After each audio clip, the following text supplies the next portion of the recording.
Your world will be different, sir, and your world will be different, madam. But for each of you, you've all created a world, and you're standing on top of that world. And you're saying, this is my world. Like the Gutakadak Bretya that stands on top of a pile of dung and says, this is my world. This is mine. I am king.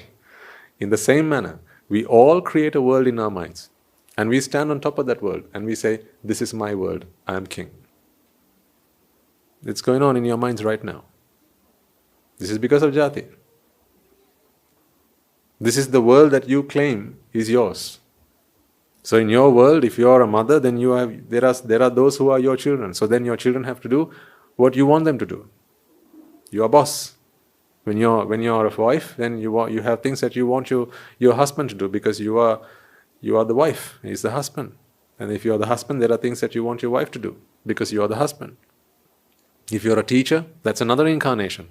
See, try and spot yourself incarnating in each of these chittas. You can't catch individual chittas, I grant you that, but at least when you incarnate as someone, right? Now there are no grounds for you to deny reincarnation. Are there? Because we're not talking about what happens after death. I'm talking about you in this very body. In this body, these are also bodies.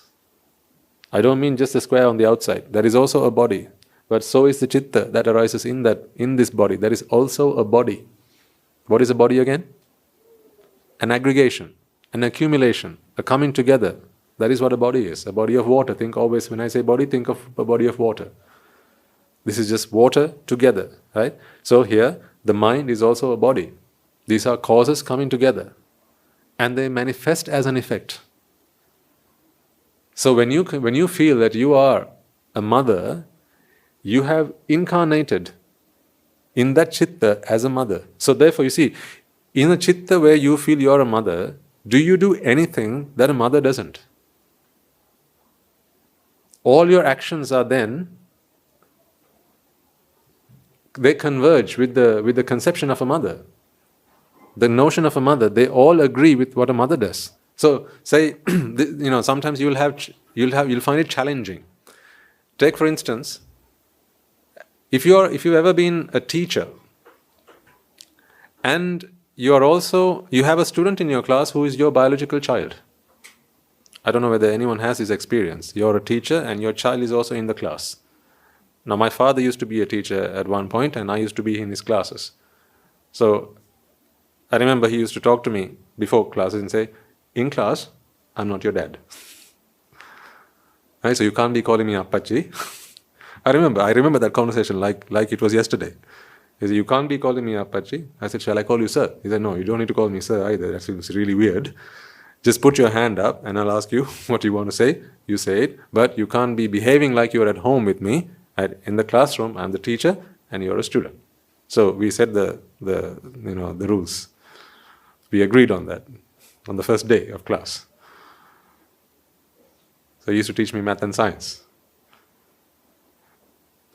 But you see, now if you've been in that situation where you are a teacher and you are also a mother or a father and you have your child in the classroom, sometimes you have these moments where you will switch between teacher and mother. It will happen like this because you only incarnate in a chitta. So say even if, let's say, two children have been in a fight, right? And they come to you as the teacher because you are in charge of discipline at school, and then the two children have come to you and one of them is your child. Now you are really torn. You have this real dilemma at this moment. What do you do? Because in your mind you know that I am the mother or the father, and then you also know this, I'm a teacher, and you'll also know this, others know that I'm the mother, right? So they're going to start to think that I'm going to have favorations towards my child, so I have to be aware of that. Yeah? It becomes a minefield, doesn't it? If ever you're a parent, I wish and pray that you would never find yourself in this situation where you're also the teacher and you're having to resolve an argument. Because what you know that they know that you are the parent and therefore that you will be biased. So you have to prove to them that you're not biased either. So even now, and it makes it even more difficult when after you've had the When after you've resolved the conflict, you realize that your child is the innocent one. That makes it even more difficult, because if they're the guilty party, it's easier because you can punish your child. But now if they're the innocent party, now, but the other person doesn't agree with this, of course. Let's just imagine that the other child's mother is also a teacher. Someone that you know, one of your colleagues at school. Now, what sort of problem do you have on your hands? Better to go to hell than to solve this problem, isn't it? See, it's because in those chittas, you keep jumping. I'm a teacher.